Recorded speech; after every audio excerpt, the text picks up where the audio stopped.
podcast is part of the Sports Social Podcast Network. Thanks for choosing this free Anfield Index podcast. If you'd prefer to listen to this or any of our other shows without adverts, then now's the time to check out Anfield Index Pro. With AI Pro, you can supercharge your entire listening experience. You'll not only get all of our podcasts without the ads, but you'll have them far faster with our quick publish feature available exclusively for subscribers. AI Pro also puts you in the heart of our sound studio, with an option to listen to many of our shows live and interact with the podcasters in real time as the shows are recording. Upgrading couldn't be easier. AI Pro is available on all popular podcast platforms, and we have our own apps for Apple and Android. Just head on over to AnfieldIndexPro.com and get started today. Hello and welcome to Scouser Tommies and Anfield Index. I think this is going to be quite a different Scouser Tommies to the ones we normally do. I don't think we're going to be quite so upbeat and excited, or maybe sometimes angry as we can be. I think today the words that spring to mind are words like stunned and sad and shocked and surprised and gutted and all sorts of words like that. This is because we had that monumental news less than a couple of hours ago as we were recording this. The Jurgen Klopp is going to leave at the end of the season, totally out of the blue for us. I mean, he signed a new deal not long ago.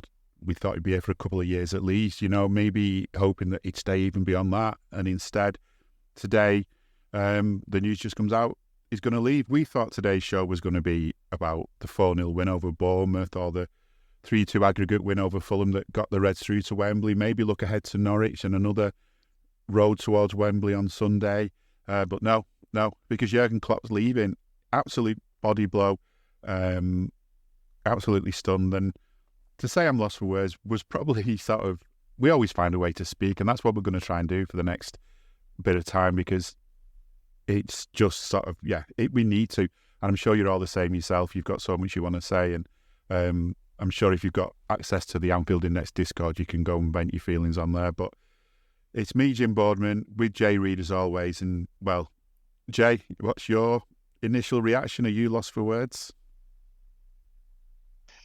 As I said, just before we started recording, got up this morning. Dog was a bit sick, so you think, well, that's not a good start to your day off. Quickly clean that up and think, let's see if the dog fancies a little walk around the block. So off we go for our walk, and halfway through, I have one person's notifications on my phone for Twitter, and it's Paul Joyce, and Paul Joyce news pops up. So you click on it, and it's like Jurgen Klopp will leave, and you're like, hang on a minute, someone's hacked Joyce here, haven't they? And then within about 30 seconds, there's your phone's lighting up, and there's videos from the genuine club website to say no, this is true, and you're like, hang on a minute, shit, nah, this isn't true. It can't be true. It doesn't feel real, and instantly, I had the same thought as when I messaged you and you replied back was like, this is our Shankly moment. That video is historically famous for times when there was no social media, there was no internet, there was no phones and stuff like that. If you were to wear things as it's quoted in the video, it was on the wireless, the radio, and it was word of mouth. It probably would have been seen by most people, in the Echo or something that day or the day after. We live in this world now of instantaneous sort of news and reactions within milliseconds, and it's not the news I ever thought I'd experienced today. Yes, we know Klopp was going to go at some point. The reality is no manager goes on at a club forever, and if we're all being wholeheartedly honest, the way we've seen this team this season sort of bounce back from where we was last season, and the whole tagline of Liverpool 2.0, we thought, right, well he's in it for the next 3 or 4 years. He wants to build a new sort of not dynasty as such, but a new team of great players. We got to the top with what we had 4 or 5 years ago. We reached the pinnacle, winning the league, winning the Champions League, and you thought he looked rejuvenated this season, and and the team looks so rejuvenated, so much sort of new energy, and then Klopp hits us with the bombshell that he hasn't got this energy to go on, and we'll get into the meat and bones of it, but it's absolutely devastated me, and I don't know how to feel other than like absolutely gutted that this man who's brought me the greatest moments as a Liverpool fan, obviously a younger generation than yourself, but he's took us to the top, and to know that he won't be there next year, and we've still got the bulk of the season to go. It's rocked me, and I'm sure it's rocked millions of Liverpool fans around the world. You think for just for a moment, the ones who are probably in North America or in Asia, parts of the world where it's possibly nighttime and this news is broken, and imagine waking up to that, and we were alive in a week when we see it and thinking, imagine waking up in the morning and seeing Jurgen Klopp going, you'd be like, no, this is a dream or a nightmare. And I don't know, there's so much to digest and so much to sort of go over that it's literally the Shankly moment of today for Liverpool fans. Yeah, I mean, we have a show on Anfield Index called Raw. This is like doing a Raw, but on some grand scale, because we've only just got the news in. I mean, the feeling you get, you physically feel rough with it as well. It's a feeling you get sometimes. To me, it feels similar to when you've had some really bad news about someone in the family, or some really bad news about something else, and you just get that horrible feeling, which is probably shock or something along those lines, and it gives you physical symptoms as well. And I feel like that at the minute, and I feel like we're going to look back on this day and look at how we reacted to it. We're still trying to process it, still trying to work it all out, which is what was going on. The video you mentioned is actually, it was Tony Wilson doing the interviews in the city centre somewhere, just after the Shankly retirement was announced, and that was in 1974. And I don't remember. All I remember about that day myself is I was 5. It was my 5th birthday, and my uncle came and sat me down on the front step and tried to explain to me what it meant. And as a 5-year-old, sort of still trying to work out what the hell football really is, all you're thinking of is players. So I didn't really understand what this meant. He wasn't the guy who scored the goals, was he? So I didn't know what it meant. And obviously, over the years, you understand what it means. And I look back on that video, and it's literally how anyone I've spoken to today has basically come out with the same stuff. If you'd have gone around Liverpool today with your mic doing vox pops around, outside Lime Street, wherever, you'd have got the same kind of reaction, I'm sure. People just stunned, even though you find out about it different now. It's not like you're not waiting for 194 Radio City. Here's the news, by the way. Shankly's retiring, Klopp's retiring, or because that's basically what Klopp's doing. We may find out about it differently, but however you find out, it's a smack in the face. If, like you say, you're waking up having your breakfast. I mean, there's people, as we record this on the west coast of America, who've probably not got up yet. They're going to wake up to it, and maybe like me. I mean, I got my first word of it was I got a WhatsApp off someone, and I'm like, Klopp's leaving, and then they sent me the link to the video, and I put it on, and honestly, I'm watching it and I'm glancing up at the date, thinking, is it the 1st of April? I honestly thought it was going to be an April Fool's joke, and I think that's just how it gets you. It's just so unexpected. In a way, it's probably worked out for the best. I mean, I'm sure you've heard by now, all the stuff Klopp said about it. But, one of the things he's saying is that he knew about this in November. So he'd made his decision back in November, and it must be when he told the club. I don't think that's a surprise in itself, because I think he's talked before about, there's an end date for him in all of this, and he wants to have some kind of a life. He was on a sabbatical when he joined us. We kind of took him off that. So maybe finally his wife said, come on, let's get on that world cruise, or whatever they were planning to do. So now he's got the chance to do it, because what he's basically saying is he's still in good condition now, but he knows he's getting to an age where, he's going to start feeling different soon, and he wants to enjoy his life while he can. And I totally get where he's coming from. I mean, we probably all know people who are sort of, they've worked hard all their lives, different world to Jurgen, but, get to the sort of 60s, finally get to retire, and then unfortunately don't get to enjoy the retirement because by then it's too late, and you often think, if only they'd known, could they finish work a bit earlier and still had a good, post-work life. But he obviously knows that this is the time to go. He's also, the fact that he said, this is the interesting thing, I think, as well, he's known since November. The club's known since November. We've managed to keep it quiet as a club until the 26th of January. Coincidentally, when I was just saying Shankly retirement was announced on my birthday, today would have been my dad's birthday. So there's some weird parallels there, just to, just to mix everything up a little bit more. But I think the fact he's done it in a good way is what I'm trying to say. We're shocked. We're all surprised. We're like, what the hell's going to happen? I'm sure FSG would have been shocked. I'm sure the club would have been shocked. But the way he's done it is the reaction from the club doesn't have to be hurried. So, yeah, the stuff we're saying today on this podcast that we might say, why did we say that? A couple of days, had a chance to digest. We might think that was a bit overreacting. Maybe not. But the thing is, the club's had a chance to think about it. And it looks like they are thinking about it, because alongside that announcement was the news that Pep and the other backroom staff are leaving. And then about half an hour ago from the recording, we heard that the new director of football, if that's what his title is, Jörg Smacks, we can never get to grips with his name. Apparently he's leaving at the end of this transfer window, so his time's up even earlier. All of which points to me, it sounds like there's by fact Liverpool have the next person lined up. So we've not got a Bob Paisley to come in for Bill Shankly. Clearly, we're not going to try and do that if Pep and co are leaving.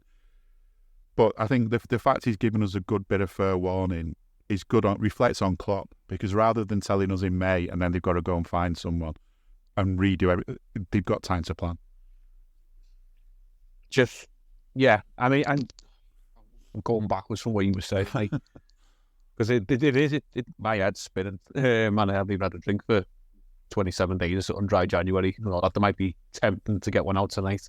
To sort of calm the nerves. Yeah. I was texting Mrs. before when dry January is potentially off the rocks tonight. It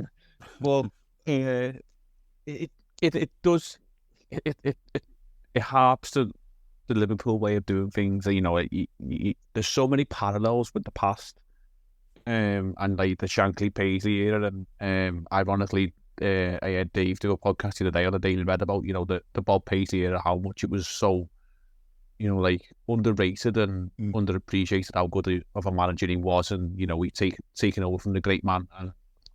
And so that was sort of done seamlessly. And we've mentioned we live in an age where secrets within football is a very, very big thing. If you can keep a secret in football, and get things done behind the scenes, then you're doing tremendously well. And we've had a knack of doing that. You think of transfers especially is the big one. No transfer now really takes place without a whole pantomime going on of how much is this player going to go for, and they've caught them for this long. The monitoring sort of stage, and declared your interest and all that business, and it's round out for weeks and weeks.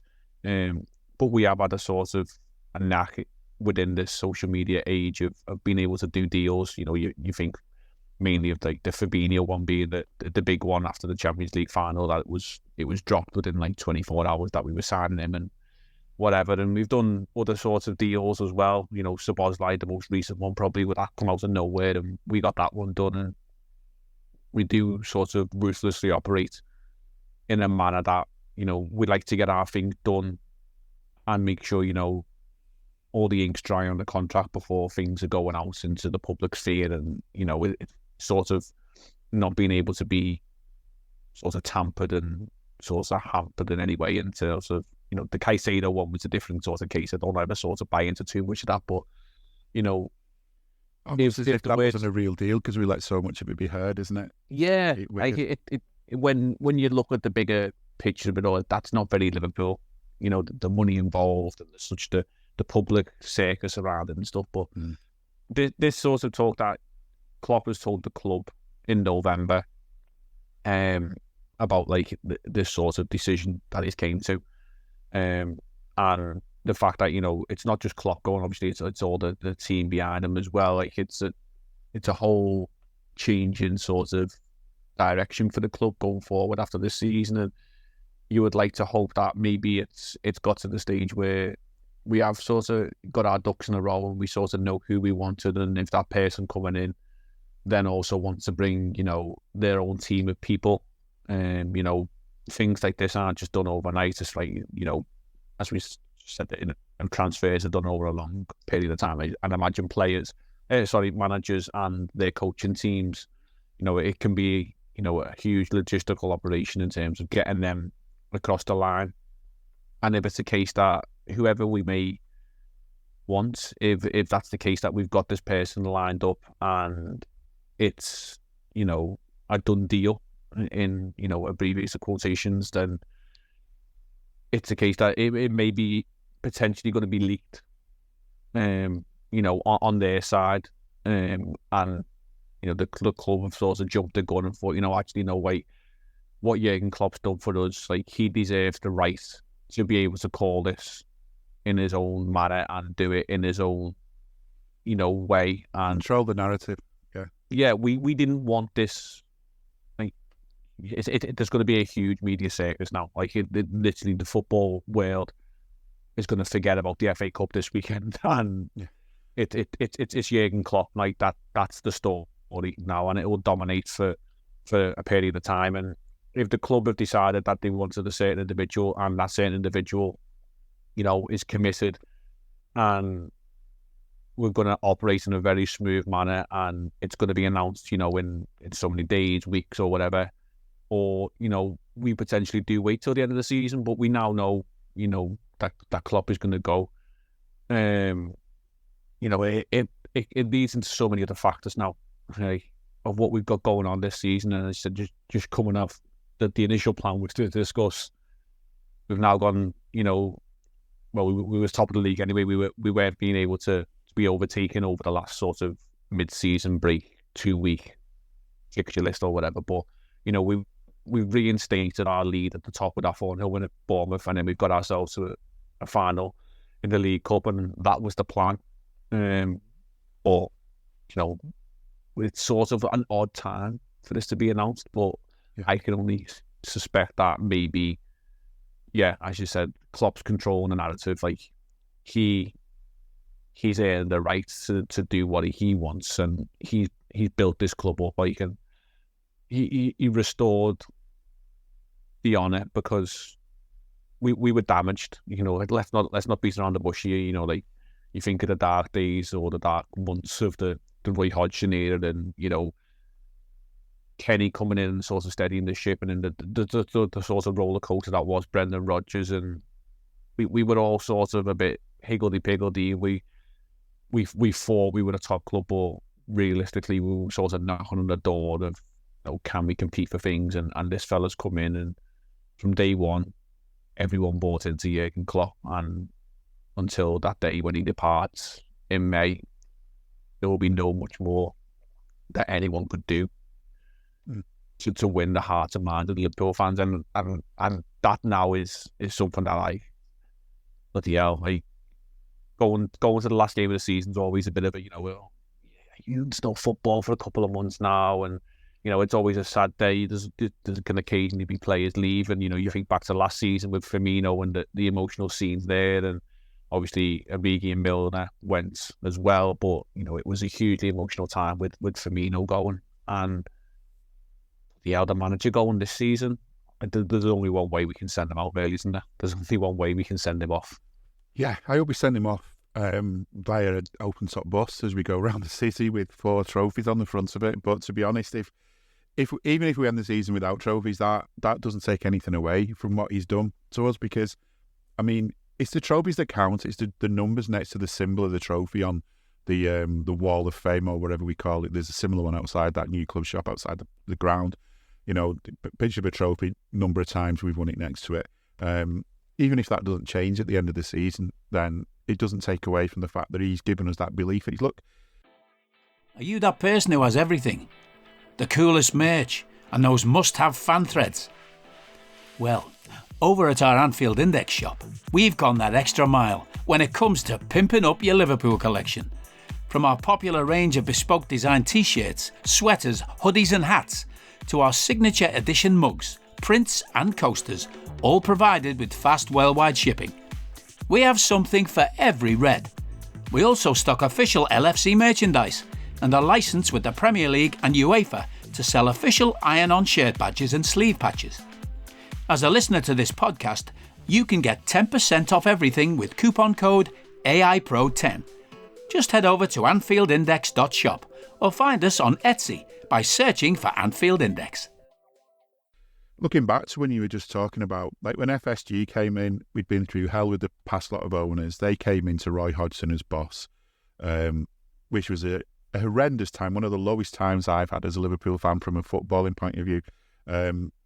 Kenny came in, so there was the highs again because, you know, for certainly fans of my age, we remembered him going the first time, and we were gutted, much like we are now, absolutely gutted at the time about hearing that news, and maybe more so in some ways because of the reasons behind it, because of all the strain that Hillsborough had given to him. So that, you know, that in a way that made it even worse. But that, and I can remember when Kenny left, it felt like, God, this is kind of the end of an era now. And we'd had Bill Shankly handing over to Bob Paisley, handing over to Joe Fagan, handing over to Kenny with Bob Paisley upstairs to help him through, and all of a sudden it came to an end. And I don't think we'd properly recovered from that. When Graham Souness came in, it kind of broke it a little bit because he wasn't from the back room. He'd been elsewhere for years and he came back in. It didn't work out for all kinds of reasons. Roy Evans tried, but he was probably the least. He was, you know, a great coach and all the rest of it, probably not the best manager to be in charge of those players at that time as the Premier League was really starting to take shape. So before you know it, you've got Hodgson as manager. What the hell was that all about? Kenny coming back, called back off his cruise ship. That was a happy time, and we got some silverware with Kenny thanks to that bit of a decision. Not all of us were happy that FSG decided to let him go. Maybe we thought under Rodgers did come up with a good idea in the end because we came so close. But I was at the press conference for Rodgers joining and for Jurgen joining, and the difference, as I look back, is sort of almost immeasurable. I mean, Rodgers was coming in as, you know, well, let's try this one then. You know, Liverpool haven't been great for a long time now. Let's try this one. Let's see how this one works out. This is a different approach, a different kind of coach, bit younger, no links whatsoever to the club, whatever. Let's just see how it goes. And he didn't feel like Liverpool were a club that had the potential to be really, really big again, but they weren't really, really big, and it was still up in the air whether they would be. When Klopp came in, I mean, they did it in the main stand, the old main stand, the press conference. The room was packed. It was an international break.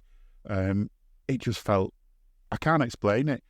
I just had this great feeling being there, watching this man becoming our manager. When he said that as well, which is all sort of immortalised in the song now, that he was going to win titles, I actually believed him. You know, if Tired of ads barging into your favorite news podcasts?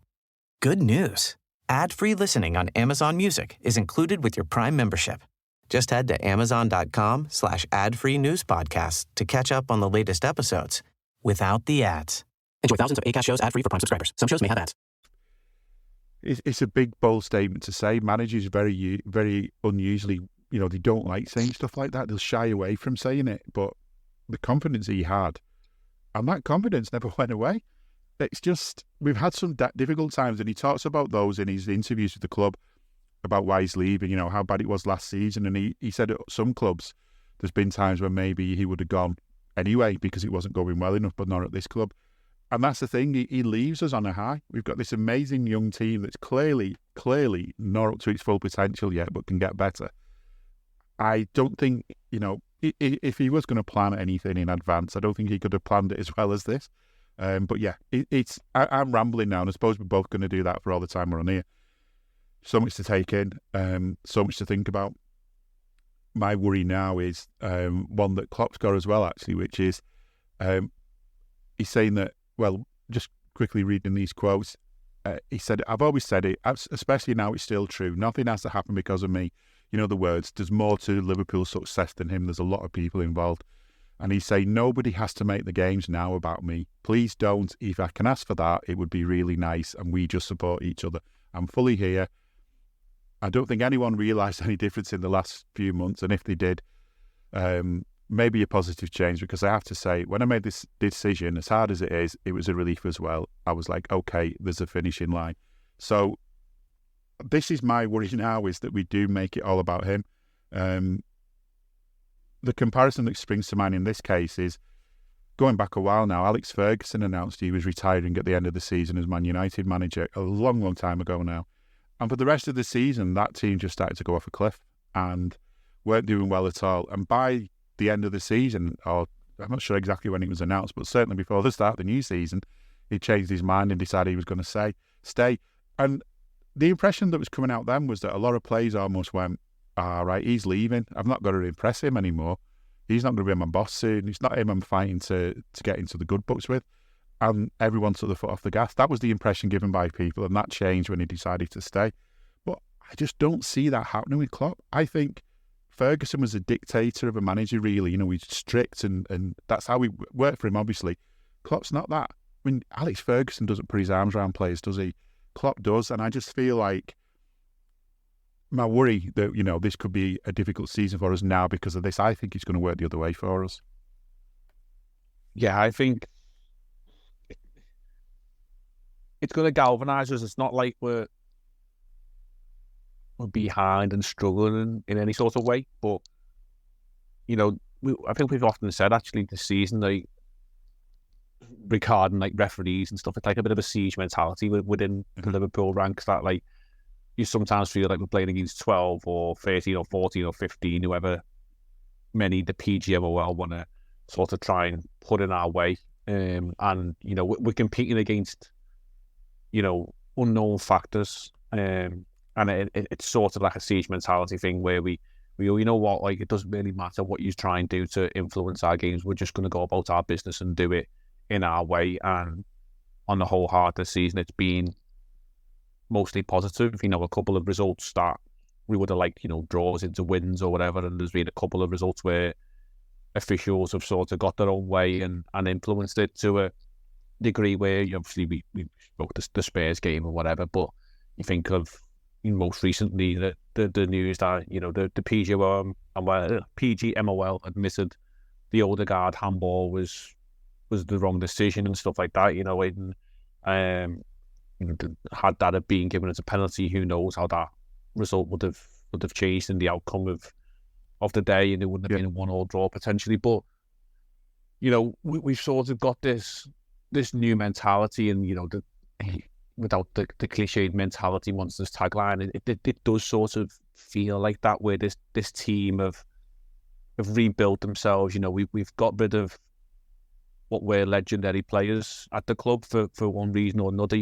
We've brought in fresh minds, fresh talents, fresh legs, and we've got this new drive to succeed, and added with, the rise of some of the youngsters through the squad, and not more than what we've seen on the semi-final the other night against Fulham. Like a couple of lads in defence, and what came off the bench was talented young players with the drive to succeed. And it does sort of feel as though it's us against the world sort of mentality, and maybe this now just adds to that, and it's that extra sort of 5-10% that we might just need to think, what, like, we're not just doing it for ourselves. I mean, I'm in reference to the players here, we're not just doing it for ourselves, we're doing it for Jurgen, we're doing it for him, because he's brought us here. Apart from, like, the odd couple of players, it's probably Joe Gomez and one or two others who were there prior to Jurgen's time. But you think of all them players in that squad, he's brought them to Liverpool. He's brought Trent Alexander-Arnold through and given him his opportunity and made them what he is today. And as I said, these players, I can't imagine how they feel if they've not known this news, because you wouldn't imagine they had up until today. Or maybe yesterday or something, that they've heard this news themselves, and how much it's going to hit them. But at the same time, the type of people that they are, professional athletes, and they do anything to win and succeed for this club, that this might now just drive us on to greatness and success. And what we've spoke throughout the season, it'd be great to finish on a couple of trophies, but what, if all went sort of a little bit pear-shaped right now, if we just finish with that league trophy at the end of the season, I wouldn't really care. And that might sound a bit, absurd to say, like, you've got the UEFA or Europa League there, your final of the Carabao Cup, and, progressing well in the FA Cup. Like, I would trade all of them if that man could just lift the Premier League trophy in front of the Anfield faithful on the final day of the season. I'd trade it all just for him to lift that Premier League trophy, because he deserves it. Because the one we won obviously was behind closed doors. We never ever got to celebrate it properly, and if it was just one thing that we could give to him, that would be it for me. And And that might sound a bit crazy because there's so much on the line, but he deserves that moment at the very, very least. Yeah, I mean, it was interesting. Someone who worked at the BBC pointed out to me that they thought it was unusual that the pre-match press conference for Sunday's game was yesterday, Thursday. That's really early. It's normally the Friday, or the only time it's earlier than that is if it's maybe if it's an early kick-up on the Saturday and they want to get off down on the plane to wherever they're going. So it's unusual to have a press conference for a Sunday game on a Thursday. And this explains why. Apparently he's going to do another press conference this afternoon, 3:00. So that'll probably be already have been heard by the time you hear this. But I'm not sure what else he's going to add to what we've already heard him say. He was asked by the club what was the reaction of the club's ownership, and he said, well, as they put it, they didn't smash a party. We developed a good relationship over the years, and he's just basically said that he explained it, and they've known him long enough that he's not saying it in the hope that he's not using it for a bit of leverage. He's not saying it in the hope that they'll say, well, if we do this, can you stay? If we do that, would you stay? They understood. He's not trying to get him to do something to make him stay. He's going. And he said he was clear they accepted it. He said no one's been really happy, which is understandable. I don't think, apart from that lot across the park, anyone in Merseyside is going to be happy about... Oh, they are. Exactly. Reveling in it. I was going to say, I've tried to avoid any of that. Luckily, I've only mixed with Liverpool fans today, and everyone I've spoken to is being gutted. But yeah, they're going to be off the scale, aren't they? I mean, if you've got a WhatsApp group that involves Evertonians, it's lively for many reasons. That's all I'm trying to say. Yeah, I mean, we'll get on to them, I'm sure. I mean, I'd like to see who's going to be laughing the most at the end of the season, but it's not them. Yeah, so what he's basically, he's saying, like, usually as a manager you get the sack, or other than that it's because of ill health or something. So he knew he had to do it. But the thing he's getting across in this interview now, he's obviously doing this press conference later. He's saying it's unusual to do a press conference to say that you're leaving, which it is. I mean, let's face it, most of the time there's an announcement, isn't there, that the manager's leaving, and the only press conference is for the new guy coming in. But he's saying he's doing this interview with the club. So he did the press conference for the Norwich game yesterday, done the interview with the club, which has gone out today, doing the press conference about himself and his decision this afternoon. And then after that, he just wants everything to be about the Norwich game, then about the Chelsea game, then about the Arsenal game, whatever game's coming up. He's saying there's no need for farewell parties, long season to go. And I think, the quote that jumps out at me is him saying, it would be really cool if you just could accept my decision as a difficult one, but the right one. And I get it. I mean, I have to say, if he, is not someone who's going to come to me for advice, but if anyone I knew in that situation had come to me for advice and weighing up all the things, I probably would have said the same. Why don't you try and leave on a high? Try and leave when everything's good, when everyone's happy with you. You've got to leave at some point, and you've got to think of yourself, as much as we loved everything he's done for us, and as much as it feels like, as I put it in one WhatsApp group today, feels like we're losing a family member. He's I don't know if you've seen it's the quote that was, "This must be how the rest of the country felt when the Queen died." Yeah. That genuinely summed it up for me, because the people we are, we're, to say politely, we're not really too keen on the royal family and the whole royalist establishment. However, the outpouring of grief when the Queen passed, from other parts of the country and other people, was probably on par to what this feels like to Liverpool fans today. Yeah, because I think, at the time the Queen died, I was away over in the northeast, so I kind of watched it as an observer, the reaction to the Queen's death. I mean, funnily enough, we were away in the same place sometime later when Paul O'Grady died, so we're getting this thing like, is it something about us going away that Queen's died? But it's just, it is. I mean, it's a stunning thing to us, and I think, I'm comparing like the northeast to here. If this city was like a Newcastle or a Sunderland or a Middlesbrough or whatever, there'd be one team in the city and the whole city would be gutted. But of course, there's more than one team in the city. There's us and that little lot from across the park, and they will be revelling in it. But it's right what Klopp's saying about how people leave, because I'm guessing, do you even remember it happening where a Liverpool manager has gone kind of their own accord? I mean, I know Kenny was probably the last one to do it. We had Souness. who came in after a brief spell as Ronnie Moran was the caretaker. Souness was obviously sacked. Evans came in, and then he was kind of as good as sacked by being given the joint manager's job, which was just hopeless. So he walked away before it got any more embarrassing. Houllier obviously was sacked, although he did the press conference because I think that's kind of the person he was. Rafa came in, obviously that was a sacking. Roy came in. I mean, I'm not sure if sacking's a strong enough word, but he went. Kenny came in, he was let go. And then obviously Rodgers came in and he was let go. I mean, it's probably the first time I don't know. I might be wrong, but I'm not sure you even remember Kenny leaving, would you? The first time? Yeah. Yeah, no. I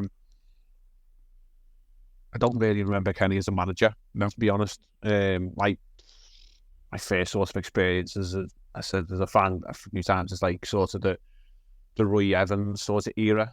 And, when Robbie Fowler broke into the team, so, like the early 90s, like 94, something like that, I think it was. So, yeah, he just went for the history there. And I don't think, apart from Houllier, his health was an issue. And, it was kind of an inevitability that he would have to step down or go in one way or another because of his ill health. And, he can God rest his soul. He gave all he could, and then that momentous night when he came back and walked out, I think it was the Roma game, wasn't it? I don't need a VPN. I've got nothing to hide. This is what I used to tell myself before I hooked up with LibertyShield.com. Not only is my home internet now fully encrypted, but I can now access all the websites I want, whenever I want, and do so from absolutely anywhere. As a Liverpool fan, I love to know I can now watch every match, regardless of whether it's on UK TV or not. My Liberty Shield VPN makes sure nothing is blocked and guarantees me super fast streaming speed throughout that match.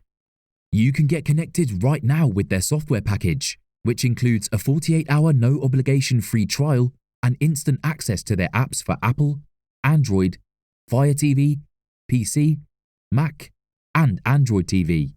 Or go a step further like I have and get one of their pre-configured VPN routers. These small but powerful devices allow you to easily connect every device in your home to VPN, making it the perfect solution for smart TVs, Mag boxes, and games consoles. Visit LibertyShield.com today and use coupon code AIVPN25 to get 25% off at checkout. And just that atmosphere at the time, and Rafa going was a sad one, but I think we had naturally sort of reached our end with Rafa.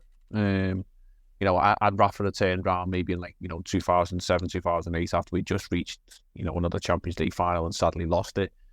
I'd Rafa turned around and said that was it. He was going then. You would have been, of similar sort of feeling, but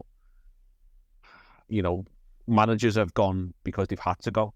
During my sort of lifetime of watching Liverpool for one reason or another, and none of them have maybe sort of Rafa and who they sort of got a little bit of the right to sort of go at a certain time, but as I said, it was a sort of a natural right thing to be done with those two fellas. I know the guys, it was decisions that arguably should have been made prior to the time that he went, or in the case of Mr. Hodgson, it shouldn't have even been made that he was given a contract as Liverpool manager. But we don't want to delve into them dark times. But no, this sort of coming as it has today, it's just it's seismic in terms of what it's done. Because as I said before, I thought we were planning for the long term, and when you sort of have this thought in your mind of what Klopp has said, that he hasn't got the energy to do this over and over again, and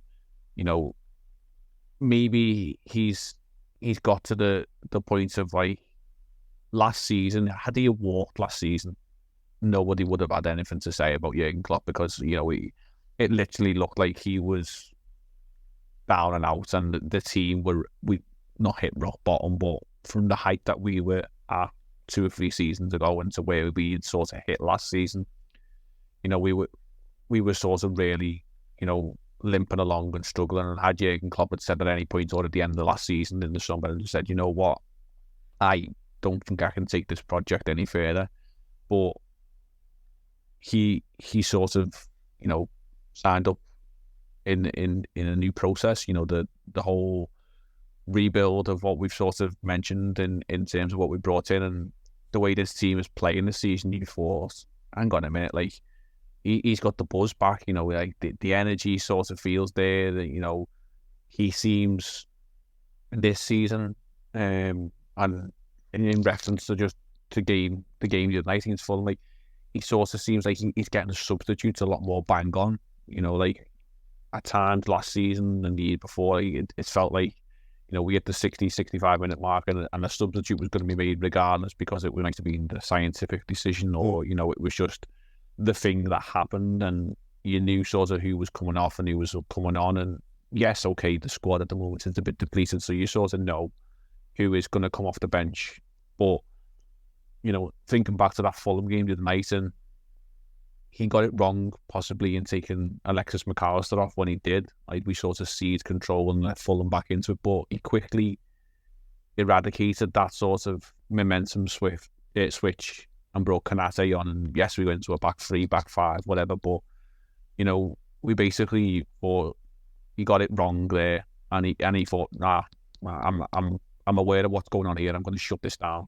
And we don't know if he had to make the change McAllister to keep him for sports science reasons. That might be to not play him a minute more. Yeah, but I just think, if you look at what we've done this season, we've had so much impact off the bench for one reason or another. We've won so many games late on, and credit to him. And you think, what, he's become a little bit more tactically astute, and he knows when to play. The cards he's got on the bench, and we're convinced that, like, we've got another couple of years at least of this. Like, I can't think of when he was contracted to. I want to say it's another 2 years after this. I think he was. He had on his deal. Yeah. Till 2026. But, at the very least, you thought, he's here till then. And, the way we're going, who's to say he might not, tag on a couple of years on this? But I don't know. It just in his way, I'm a bit concerned for Jurgen himself. I don't know if there's something underlying there. It has come out the blue, this, in terms of the news today, but obviously he said that since November. But is there something, maybe personal reasons, maybe health connected, that he just said, like, the words, he hasn't got the energy to do this over and over again, and it must have taken a lot. If you look back to the day when Jurgen signed, roughly just over 8 years ago, and the man that he is today, age waits for no one and time waits for no one, and it has aged him, this sort of process as Liverpool manager. And maybe there's something underlying that he doesn't want to openly discuss, and it's a personal decision that he's had to take for his own sake. And if that's the case, he's a bigger man than most of us to come out in the public eye and admit that he just can't go on. And as I said, we now, all our energy and focus must go into ensuring, the last few months that we've got with him as our manager, that we make it a hell of a ride. And, we've reached the cup final, 4 weeks' time or whatever it is now, I think, from this Sunday. That now is the first sort of tick on the checklist to what we can do for Klopp. Like, obviously, this Sunday against Norwich in the FA Cup, will be emotionally charged because it's the first game since this announcement. Mm-hmm. But that Carabao Cup final now is just got, if we are going to send them off, and I said before, the league would just be the icing on the cake. But if we can start with, bang, we beat Chelsea, we get a trophy in the cabinet, and we go on the sort of, the farewell tour. You think of, legacy bands who've just gone on this last hurrah world tour, and that's it. Then if this is the case, then let's make it a hell of a tour and make sure this fella goes out with all the flowers and fireworks. Yeah, and he will be. It is a farewell tour, definitely, from what he's saying. He's not going to be coming back for another farewell tour in 3 years with a different drummer or something. It's going to be the rock and roll football from Klopp himself sort of coming to an end. But we don't know who's coming in. We don't know what philosophy they've got. My feeling is that we will already have somebody lined up. The way that all the backroom staff are going, because to me, if you've not made your mind up who's coming in to replace the manager, you don't let the backroom staff go, because you might find your new manager wants them involved, or at least some of them involved, to do a bit of a transition, to tell them what's going on and who's a pain in the arse or whatever else. So the fact they're all going tells me that we already know he's coming in, someone who's going to bring their own team in. Also, Xabi Alonso was asked, because he's like the name everyone's coming up with quickly. So he was asked at his press conference, and he could be bluffing and things, but his reaction to it was, first of all, the announcement was a surprise. I've got great respect for Jurgen, huge admiration. What he's achieved and the way he's achieved it. At the moment, I'm really happy here. I enjoy my work here and feel it's given me a challenge. We're on an intense but beautiful journey here in Leverkusen, and I'm trying to give my best to help my players to be ready for the next thing. Nothing in what he's saying there is making me think he's going to be the next boss of Liverpool, and I'm just not sure. That's something for another podcast, because we're going to have plenty of those before Klopp does go and before we do hear an announcement, unless the club are going to surprise us again by telling us this weekend. Be interesting. I'm sure we'll find out at some point who it is. Be interested to see whether the club can still control the narrative on that, because whoever's coming to us maybe has to leave another club and tell them why he's leaving. Whoever's coming to us has his backroom staff, same with them. You've got family, you've got different people you're talking to. No doubt thinking of players you might want to get brought over here as well. So whoever it is, I'm sure, I don't know, I think that's going to be harder for Liverpool to keep quiet, unless Liverpool just decide to go ahead and make an announcement. We'll see. Just on the health as well with Jurgen, he was quite quick to point out on the interview gate of the club, he was asked, the first thing fans will want to know is, something happened, are you okay? And his reply was, I'm okay, I'm healthy as much as you can be at my age. I know what he means. Not quite his age, but I definitely know what he means. Little bits and bobs, stuff like that, but nothing anybody has to be concerned about, so that's absolutely fine. And I think maybe that's what it is. Not so much that his health is bad, but he's starting to notice the changes. I can remember years and years and years ago, Billy Connolly did a sketch, and he was talking about how as you get older, you start making more and more strange involuntary noises. As you're getting up and to do things, or just crouching down to get hold of something off the floor, it's all this. So maybe Klopp's hearing all those noises that Billy Connolly talked about all those years ago, and he's thinking, my God, I'm not going to be able to go paragliding down the side of the Everest or whatever it is I fancy doing if I don't leave this job soon. So I reckon it's more about that. It's more a realisation that he's actually doing well. He's actually quite fit and well. And he's still got an opportunity to do lots of things where you need to be fit and well, and he wants to do them while he can. Don't blame him, as I said. My initial thoughts now is the Germany job. Just picking apart what he said in his interview, like he needs some time. He hasn't got the energy to do this again and again. And you think how much of a demand, a daily demand of being a club manager is. And I think there's also a quotation in his interview about, like, he would never manage in England in terms of another club. He's an honourable, loyal person. And we see him with Mainz and Dortmund, and there was probably at times several opportunities throughout his career where Bayern Munich have come and offered him, the big fat, stein of German beer, as it might be.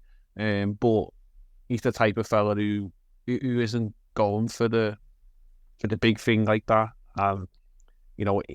Just imagine Jurgen Klopp and Man City or Jurgen Klopp and Chelsea. It doesn't fit.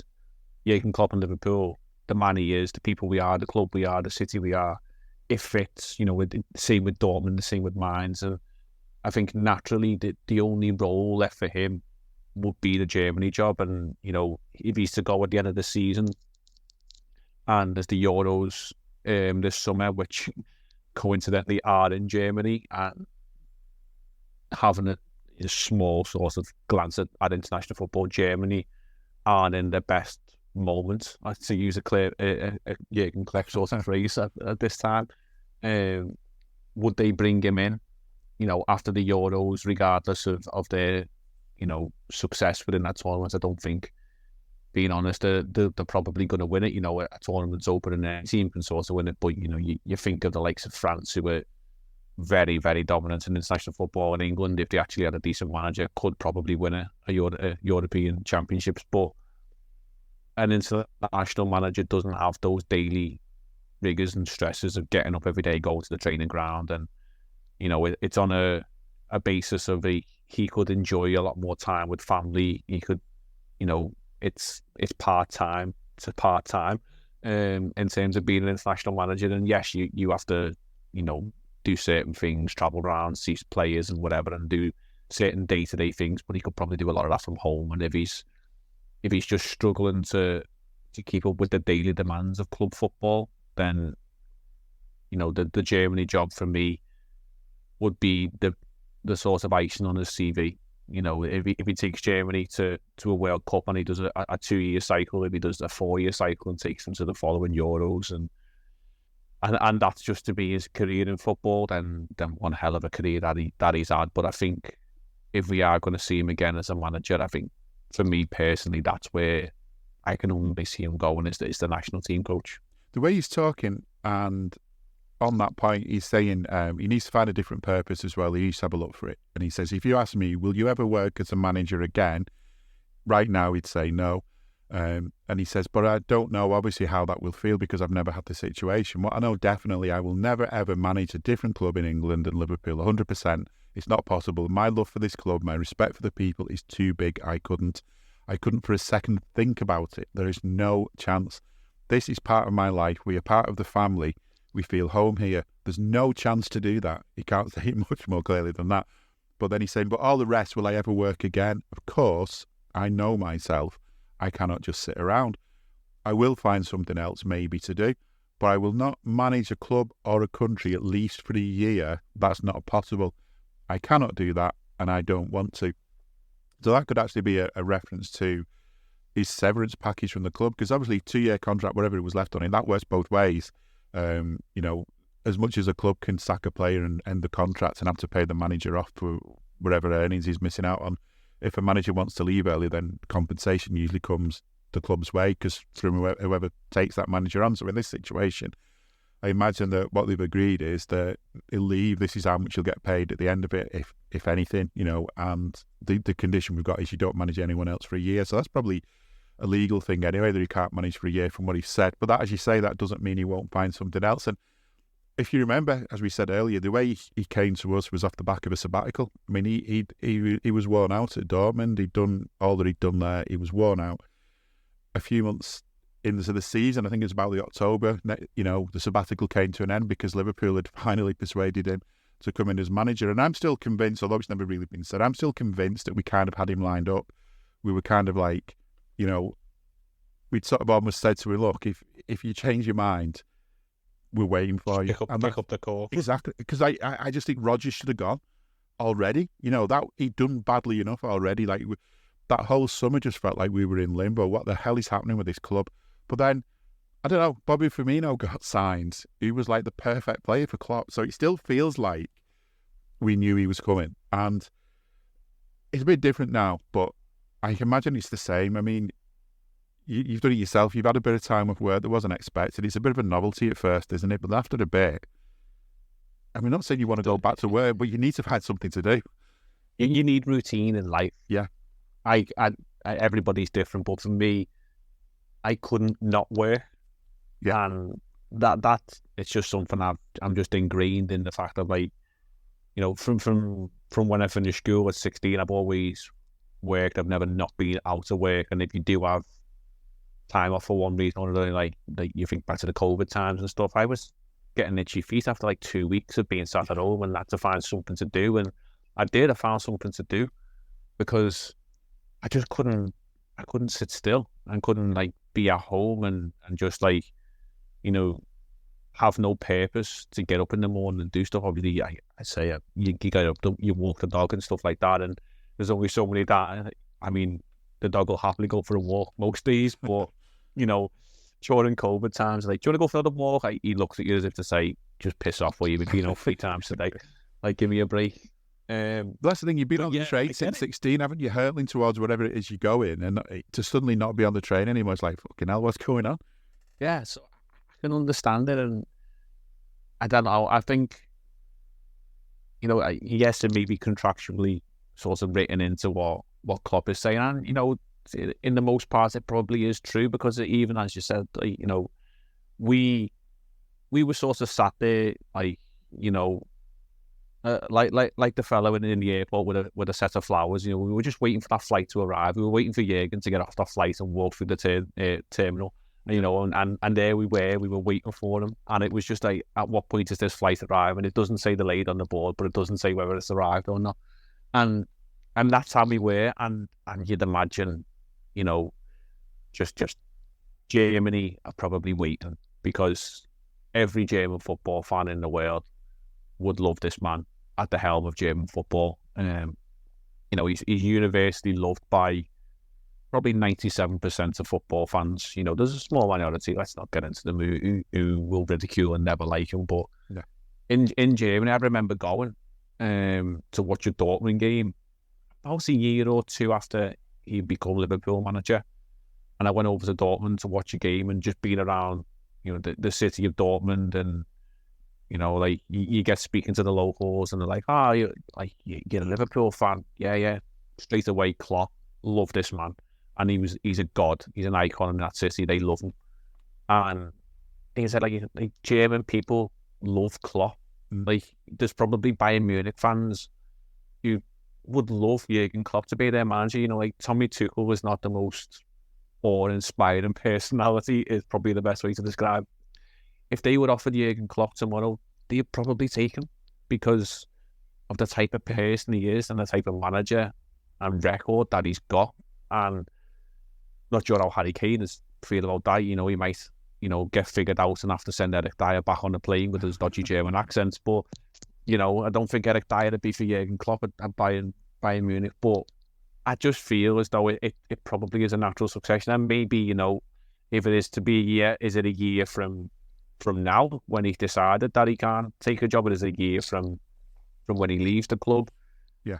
Are Germany going to go through a process of seeing how they get on in the Euros, and then maybe sort of just naturally sort of phase towards Klopp? I mean, I'm not saying Klopp is getting the job, but it just sort of feels as though that's the next stage for this fella in his career. But he's earned the right to take any job he wants in the world within reason. He said he wouldn't manage in England again, so therefore we're safe in terms of that respect. And I don't think he's the type of fella who'd be tempted by a Real Madrid or a Barcelona or a PSG. I just don't think not his kind of club.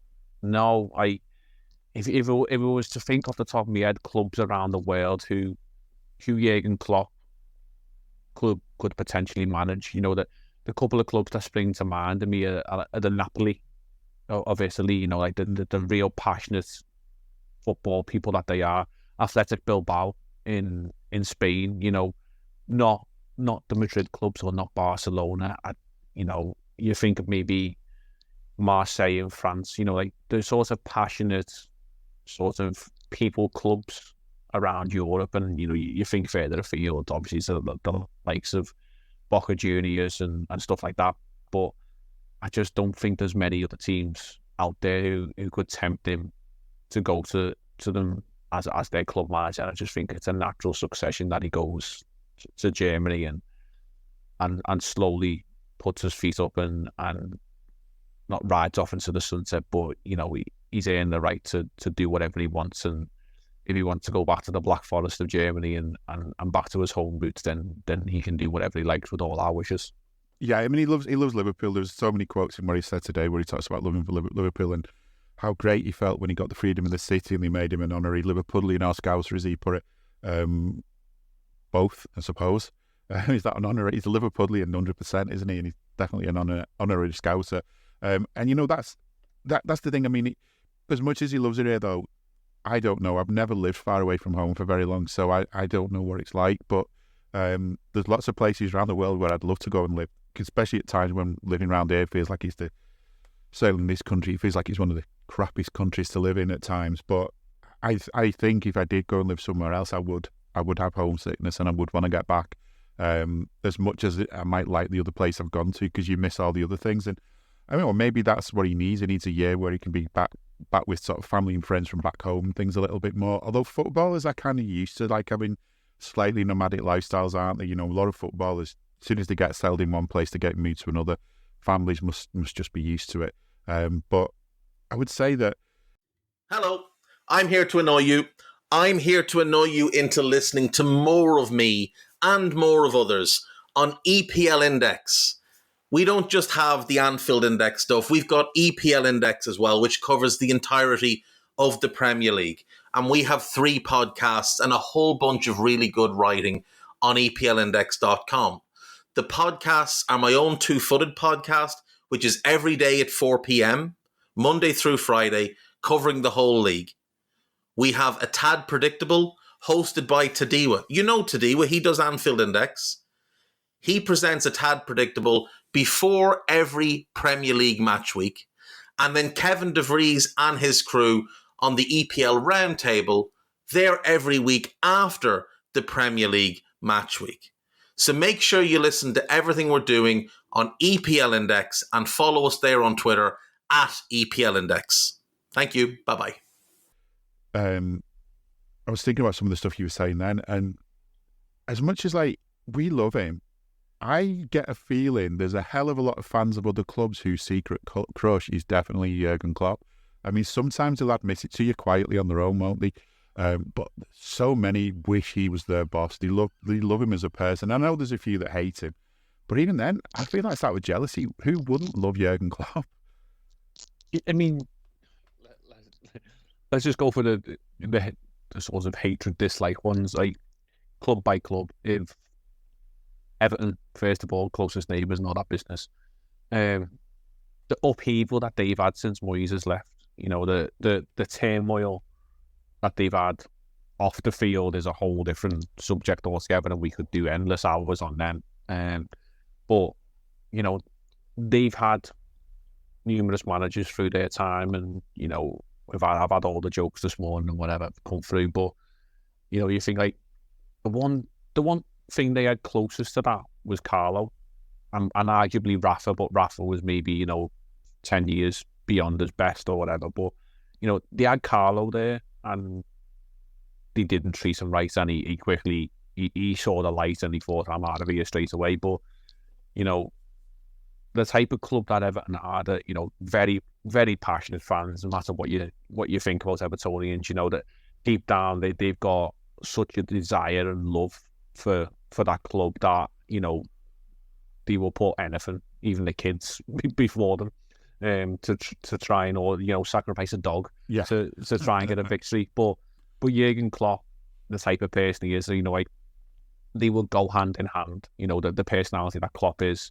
and, you know, the sort of passion of Everton fans, it would actually work. You know, they'd love that fella to be so, you know, involved emotionally with them and have that siege mentality about them, and, you know, have a fella who's so good as a manager that he could drive them on to not be in relegation battles, and he's worked within constraints, so, you know, financial issues might not be such of a problem for them.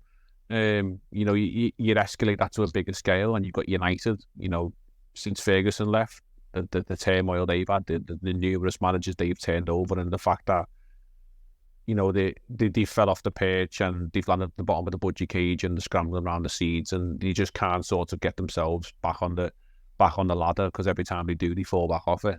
They would love someone like Jurgen Klopp, an iconic figure. You know, he would be Fergie-esque in terms of their sort of status of manager. And then, you know, Manchester City, you know, the only fella who's held a candle to Manchester City and the way they've operated in recent times is probably the nicest way of putting things, to get to the status of the game that they have. You know, the only fella who's sort of even challenged them is Jurgen. And, you know, if you can't beat them, join them, sort of quotation. And, you know, if Pep was to go, you know, who is the next best manager in the world? I mean, to us, he's the greatest. But in Man City fans, the only fella who can challenge him is Jurgen. So, you know, you think of all our local sort of rivalries, and you're not getting involved in the clubs down in Chelsea and Arsenal and all that business, because that's a different subject. But the near rivals, you know, for different types of reasons, City, United, Everton, they would all love him as their manager, and they'd adore him. And as you say, deep down, if you offered him to them, you know, like we've often said, you know, in groups they wouldn't admit it, but deep down they go, you know what, he's some fella, I'd love to have him. And they'll all be buzzing that he's going. They'll all be so made up because, you know, he's built us up and he's brought us to this status of the game, and they'll be having huge like celebrations of the fact that, you know what, this could see Liverpool crumble, but we've now got a job to do and make us even stronger. And it might just be the case that, yes, we don't know what the future holds, but the next 4 months of this season, you can probably guarantee that now it is us against the world for everything, because there'll be so much drive on the field, in the stands, to make sure that whatever we do, we make sure that Klopp goes on the highest of highs. Yeah, and I think that, I mean, as much as we talk about other fans secretly loving Klopp, there are the odd Liverpool fan that's kind of, I don't know, they've just had it in for him. Just the odd fan, maybe sort of only an online fan is almost the way, because you don't kind of meet them in the real world, do you? But the ones who kind of wait for a bit of an opportunity to have a go at him, I'm not sure why. And I just wondered, are they well? You know, are they just trying to sort of have arguments online or what when people talk like that? But I think even they're going to be quiet now. We're coming to the end of an era. We've got a few months to enjoy it. And at least we know that we're coming to the end of an era. We're not going to look back and think, God, I wish I'd known he was leaving. I would have taken it less for granted. But we shouldn't need to. We should always be like that. We should always take every game as a big, massive moment and never take it for granted, because you don't know what's around the corner. We had no clue this morning that we were going to be talking about this. Absolutely no clue, not even an inkling.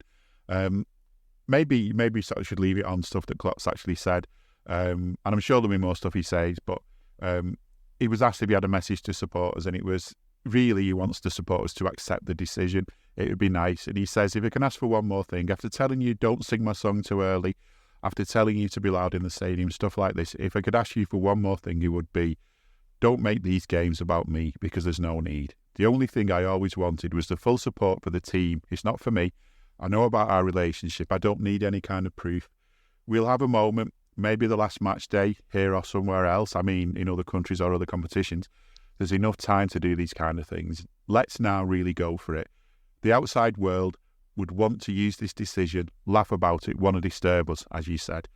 We are Liverpool. We went through harder things together, and you went through harder things before me.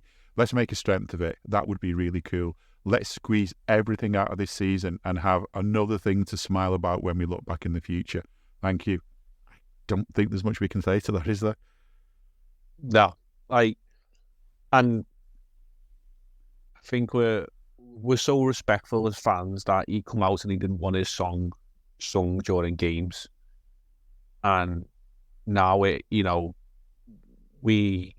go to the game, and you know, a victory can be on the card, sealed or whatever, and you'll get to, you know, the last sort of dying minutes of the stage of the game, and you'll hear Jurgen Klopp's song, and he then, you know, that's what he called for. He didn't want it actually sung during the game at all, so he more wants it after the game. But, you know, he probably accepts the fact that, you know, the 89th, 90th minute, if we are going to burst into tune and all that, I can't imagine Sunday against Norwich that his song will not be sung at the beginning. But I think he's right, and it just shows the class of the man, that he knows there's a job to be done, and it's not going to do the team any favours if we're so focused on Klopp and what Klopp's doing, because those fellas on the pitch, as we've often said, the 12th man is in the stands. And if we're competing against officials and we're competing against whatever else that people try and throw at us, if we combine together, fans, players, manager, the whole club, we can create something special, and we've got the opportunity to do it this season.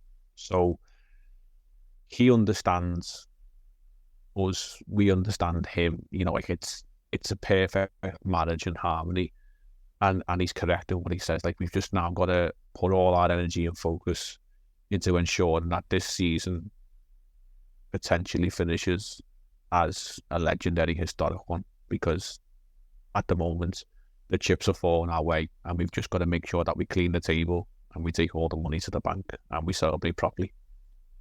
Exactly. You know, it's been an absolute shock for us. Klopp says thank you to us, and we're going to say thank you to him. It's been a shock. I hope you've enjoyed listening to this. I hope he's helped you a little bit to process it. It's been horrendous. As that young lad said all those years ago.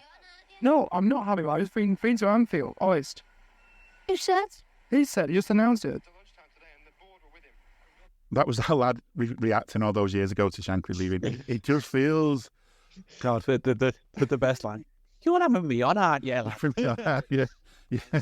If anyone can go back and find that video, we'll put it out on Twitter. I'm sure they'll be doing the rounds. Like, it sums up the feeling today. I tweeted it. Shot. Everyone. I mean, honestly, I wish I'd been in position to go and do that with people today, because I know that's the sort of stuff I'd have had. You know, it has just been.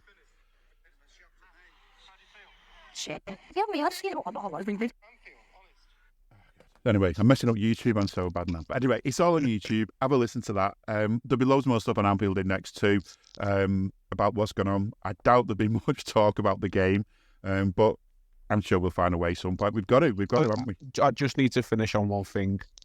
We're playing Norwich. As Delia would say, you're the 12th man. Where are we? Exactly. We'll be on Sunday. Yeah. Delia.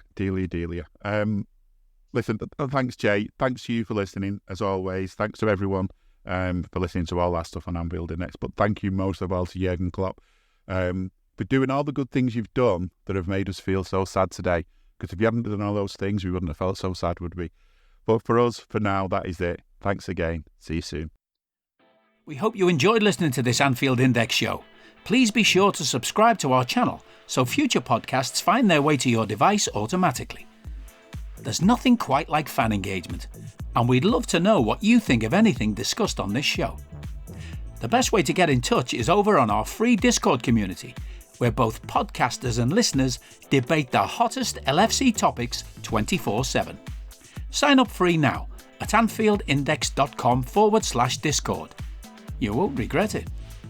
You can also follow us on Twitter at Anfield Index and find us on Facebook by searching for Anfield Index. Oh, and before you go, we'd love it if you could leave us a 5-star review on your favourite podcast app. It only takes a couple of seconds, and it means the world to the people who create these free shows. Sports Social Podcast Network. When you download the Kroger app, you have easy access to savings every day. Get the most out of weekly sales and receive personalized coupons to save on your favorite items, all while earning 1 fuel point for every $1 spent. Kroger makes it easy to save while you shop, whether it's in-store or online, so you get the most value out of every trip, every time. Download the Kroger app now to save big on your next purchase. Kroger, fresh for everyone. Must have a digital account to redeem offers. Restrictions may apply. See site for details.